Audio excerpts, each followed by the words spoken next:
Good evening and welcome to the shop here in beautiful downtown Canterbury. I'm Tom McLaughlin and there's the camera lady, and we have a very special guest. Actually, he's a four-time guester. He's a neighbor, a friend. He's extraordinary furniture maker, as many of you already know. He's won all kinds of awards, museum pieces, Cartouche Award, and gosh, etc. Artist Laureate, blah, blah, blah. He's an awesome guy though, and you're gonna see how beautiful work he does. And tonight, we wanna especially focus on wood carving, which is one of David Lamb. You're supposed to get to the name. Welcome back, Dave. Thanks. All right, that was smooth, right? But I also, before we go any further with Dave, I just want to greet and say thank you for our live studio audience. Doesn't it sound like a large crowd? It is. It is. Well, we've got a class going on this week, and it has to do, well, obviously David's hosting a class, and it has to do with the learning to carve these specific details on a table leg where you go from the square to the round. And David's gonna walk us through. That's what you're gonna do, right? That's what I'm gonna do. All right, so you have the rare privilege of getting a compressed, like, crash course in wood carving with the David Lamb. Yeah. Look, this guy right here. we had one of our students 3D printed a beautiful hand. So from now on, I'm going to be pointing out very important things. Maybe I'll borrow that too. Not just tonight, I mean in perpetuity. All right, so I'll just let Dave take it away from here. What do you want to show or tell us about this detail? First of all, like I just want to say, when did you first start incorporating in your work, and why? What did you like about it? Well, I think with my traditional background, I've always liked carving as a detail, as a potential to kind of elevate the, I don't know, the aesthetic of a piece, to just add a little touch. If someone was interested, I thought, boy, that's a nice thing to offer to a customer if they wanted to dress it up a bit. And the situation of having a table leg that starts square is so typical, where the apron pieces come into it, and then have a turned leg, is all over the place historically. And I really find that this area between the square and the round is ripe for opportunity. So what I want to do first is show you what that piece actually looks like when you start with a square and you're starting to turn this out. There's a very interesting shape here where it goes from square to round.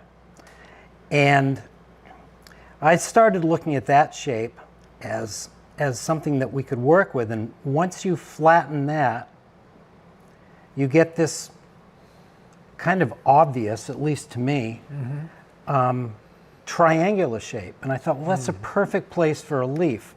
So I started developing patterns and, drawing it and so forth. And then, well, geez, you start excavating, and with not a lot of shaping, you can get something very interesting. And then you can put in a vein, like in the center of a leaf. And then you can start putting lobes in the leaf itself. And that is the high point of the development for this particular leg that we're doing in class this week. And if the camera lady would like to focus on these four, part of the... This one?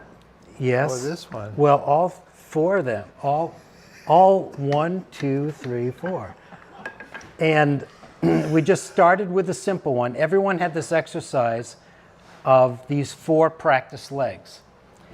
So, because you're needing to use a knife You need to lay it out with a pattern. We had a nice, interesting pattern that has all sorts of information on it. Lay them out and try each one. And by the time they got to the fourth one, the students are starting to feel very comfortable and ready to start the actual table. So there's all this preparatory stuff just to kind of get that muscle memory thing going. It takes time, right? I mean, It does. we wondered in structuring this class, like, how much, if it was going to be worth it to do these small samples before Because it takes a attacking. lot of time. Yeah, exactly. But in that process, you say in muscle memory, are there any other things that you almost have to accept as part of the process to slow down And focus. right.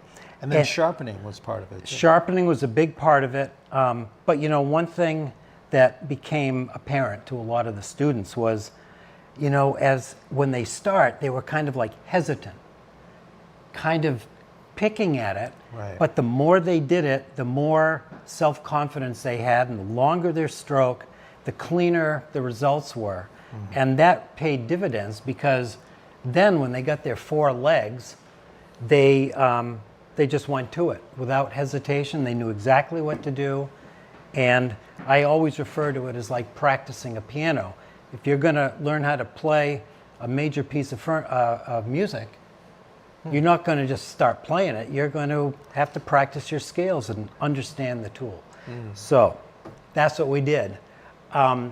And maybe what we could do is look over here. Yeah, that'd be cool. Let me see this. Oh, you're going to borrow my pointer. So there were a couple of important points. That one, when you're cutting some of these leaves, because of their situation on the corner of the square of the leg, we want to have just a slight angled cut, and rather than an undercut, because this allows you to shape the leaf without sacrificing the integrity of the corner. Oh, that's interesting. Yeah. Just And that little angle will strengthen that corner. just enough, because it's very easy to have the tendency to undercut. In many cases, though, I will say, you do want to undercut with carving. But in this case, Don't need to. we don't need to. So then also the direction of the gouge played an important part. We talked about that. And, you know, if you started the whole thing with this gouge position, cleaning out this space next to the leaf, then you're apt to take your corner and it digs in and becomes a very messy surface. So by changing the direction and heading straight in, you get a shearing cut, it's a clean cut, and it avoids the corners nicking in. It also gives it a texture that creates a nice counterbalance to the surface of the leaf. So this is just a simple diagram showing how the leaves lay out, and there's the primary leaf and the secondary leaf. They're very similar. This one is concave on either side of center, and this one is convex, that's reflective of the shape that the actual turning gives it. And then the vein itself is like a partial rounded piece, and that's a simple V-gouge cut with a chisel to clean it up. And then the last leaf we did had all these same shapes as previous, but it introduced these different lobes. So number 1, number 3, and number 5 had convex lobes, and 4 and 2 had concave lobes, much like an actual leaf would undulate. So that's what that's trying to replicate. And you know, all these lines here represent the difference, the separation between them. And this is probably the most touchy part of the whole process. But I am prepared to do a little demonstration. Oh, of awesome. carving a leaf. Would you, Can I would have you my like to pointer see back, that? please? Yeah. I would love to see that. Wait, I need that. He's my assistant. No, I'll get the point. Okay. You have okay. chisels to handle. Okay. All right. Okay. So, what do you have for us? I have yet another small block. Okay. So again, it starts here. We draw the pattern. We do this initial carving. And then what I'm going to do is just a little detail work on these lobes and rounds. So that's the most advanced of the three. And you've applied both styles on your work. Like, you don't always go to the extreme like this, right? That's correct. That's correct. Are we going to see a photo of a piece with yeah. the less complicated? Yeah. So we're going to have a photo of a beautiful piece. Not yet. We'll stick around because that'll be awesome. Don't go anywhere. Wait till you see that. Yeah. All right. I got to change glasses so I can really focus. It's getting serious. Oh, yeah. So we're doing the flute, which would be the concave part. And this is a number 6, if anyone needs to know. This is the number 2 lobe. Yes, number 2 flute. These convex ones would be the lobes. Okay. So you have a lot to think about here because of grain direction and pitch. So sometimes it feels like it's going in both directions at the same time. But I start up here and I kind of do a rolling action, you see? And you're going to come across it sort of, right? And I'm going to kind of roll down. Nice. And this one's a little different. You have to take it light because if it starts to tear, that's right, it'll chase right out and ruin the edge. Right? That's right. So you have to be sensitive to it, and sometimes you have to come back and go uphill. That's really with the grain, even though it's somewhat counterintuitive.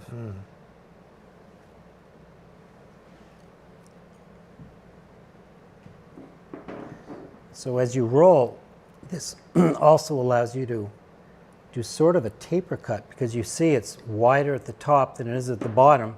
It's also deeper up here and shallower down there. So you're constantly adjusting your tool all the time.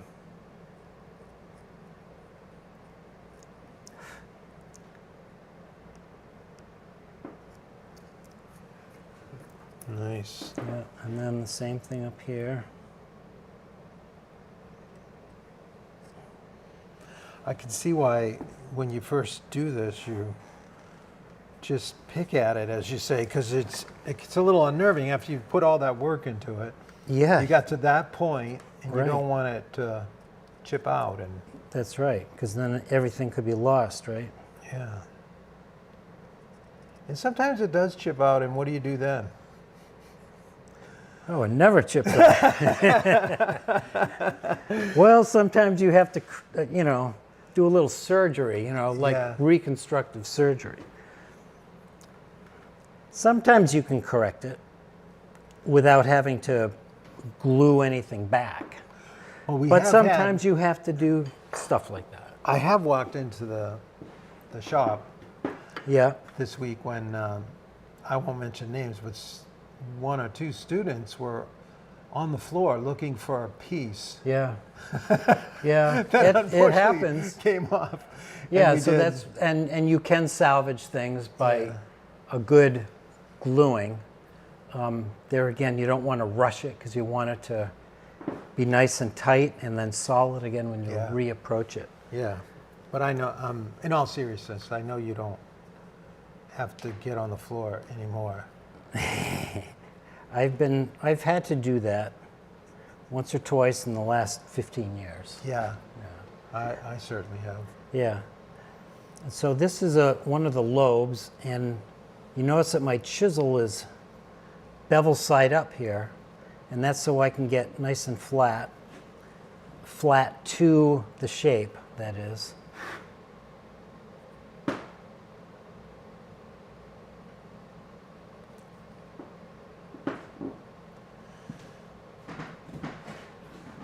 So you just work one side of the lobe at a time? Yeah. Is that what you're doing? Yeah, that's what I do. And you're always thinking about grain direction? Right always thinking about that. And then sometimes, after you do this, you got to come back with your other tool and just kind of emphasize things. I just kind of rock it like that. It creates better definition. It's all about definition and shadows. Yeah. But you want to leave like a little vertical sidewall of that Of cove shape, right? That's right. Yeah, and that's one of the first steps. When I lay it out, when I lay out the position of these things, I do one cut like that, and once I'm down, then I'll follow it up with another cut and take like what I call like a fingernail, like just a tiny curved shaving out, and that kind of sets the situation. Then I'll do the flute, and then I'll do the lobe, and then again I might readdress it. Okay, I see. Yeah, so that's basically the process. So I'm feeling like this could almost go either way, grain-wise.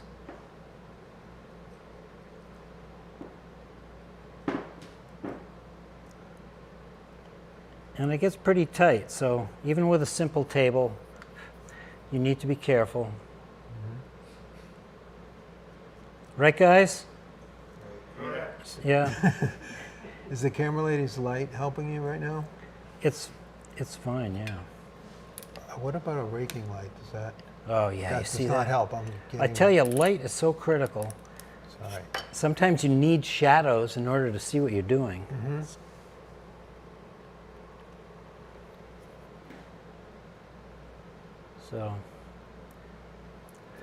So at 8 o'clock at night, that's pretty good, I guess. You know, after doing it since this morning. So.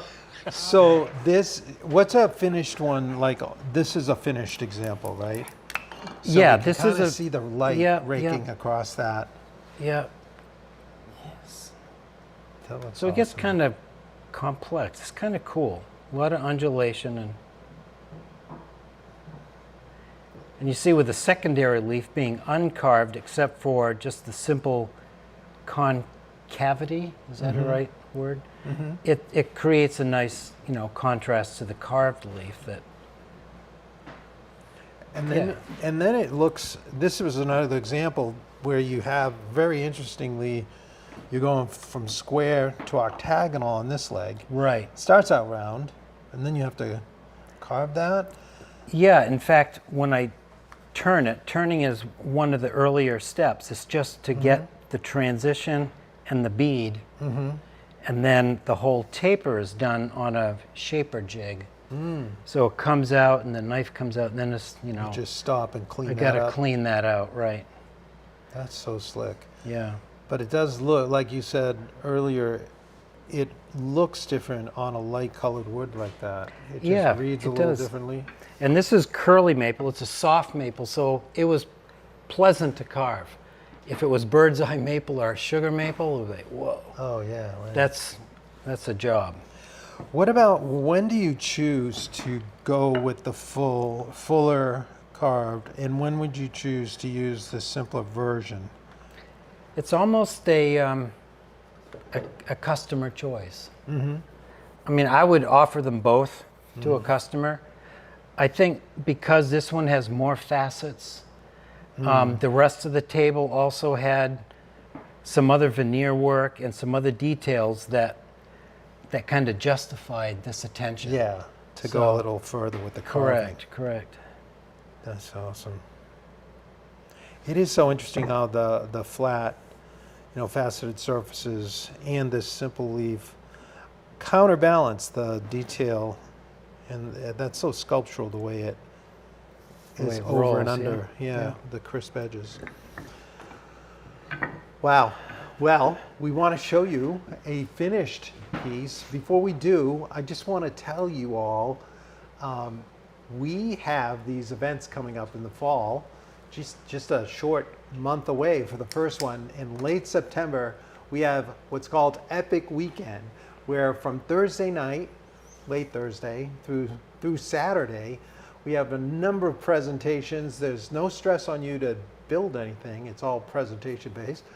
And we eat some great food in the tent out back and just have a lot of good time, laughs, and Also, there's some very special treats along the weekend, and we have a little field trip we're going to go on this year next door. And David Lamb is going to be one of our special presenters during the week. So also Mike Maselli will be here, and so I'll be giving some presentations as well in the mornings. And so we only have 4 spots left. There's only 1 spot available in the October Epic weekend. And we have 3 spots left in the September. They usually go really fast at this point. So if you've been sitting on the fence, this is time to check that out at epicwoodworking.com, and we'd love to have you here.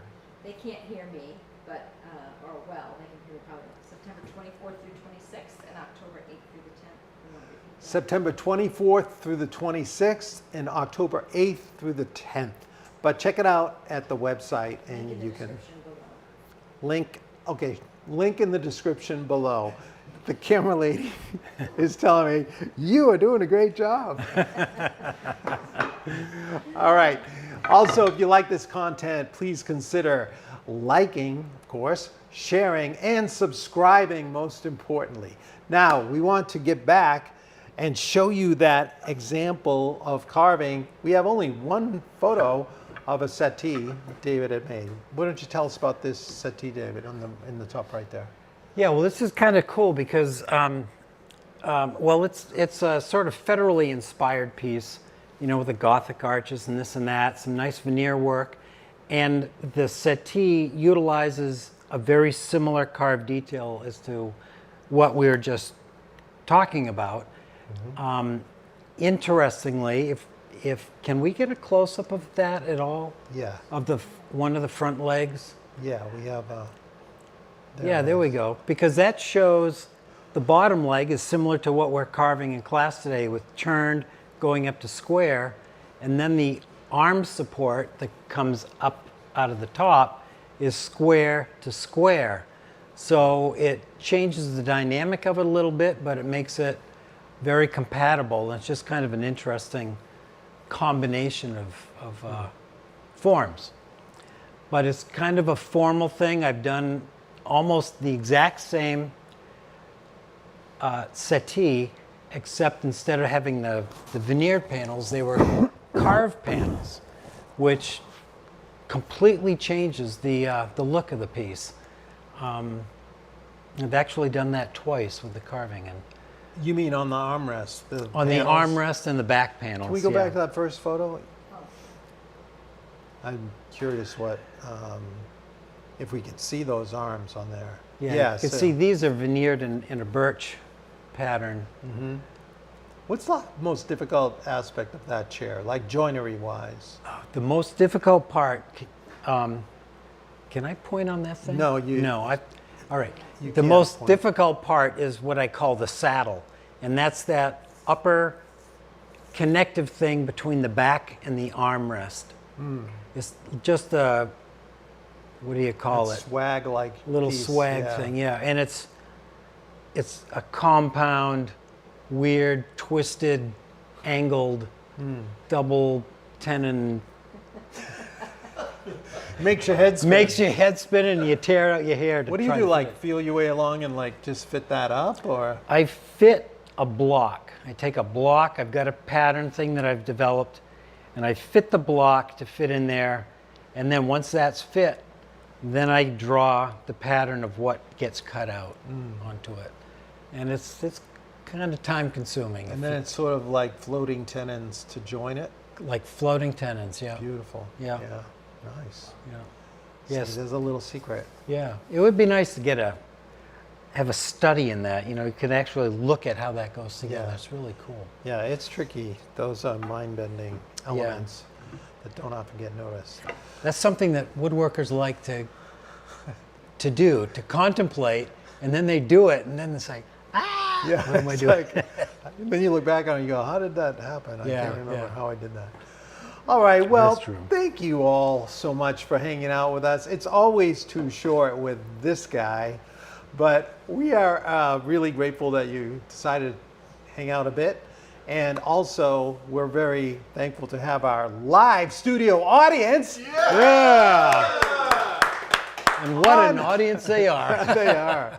On behalf of them and myself and the camera lady and David Lamb, we look forward to seeing you next time right back here on Shop Night Live. Good night, everybody. Good show.